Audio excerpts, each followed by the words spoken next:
தூய ஆவியால் அபிஷேகம் செய்யப்பட்ட இறை ஊழியர்கள் வழியாக நமக்கு விடுதலை வருகிறது. Praise the Lord. யோவான் 14ஆம் அதிகாரம் 12வது வசனத்தை படியுங்க.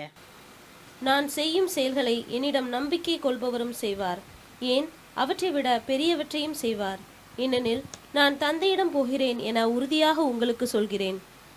Praise the Lord. பிரியமான இறை ஊழியர்களே, மக்களை கட்டுகளிலிருந்து விடுதலை செய்வதற்காக ஆண்டவர் உங்களை தூய ஆவியாலும் இறை வார்த்தையினாலும் அபிஷேகம் செய்திருக்கிறார். பெற்றுக்கொண்ட அபிஷேகத்தை இழந்து விடாதபடி கட்டளைகளை கடைபிடித்து கடவுளுக்கும் மனிதருக்கும் உகந்த பரிசுத்தமான வாழ்க்கை வாழுங்கள். ஜெபத்திலும் தபத்திலும் உபவாசத்திலும் வேத வாசிப்பிலும் துதியிலும் நிலைத்திருங்கள். அப்பொழுது கட்டுகளுக்கு அடிமைப்பட்டு கிடக்கிற மக்களை கட்டவிழ்த்து போக விடலாம். ஆமென்.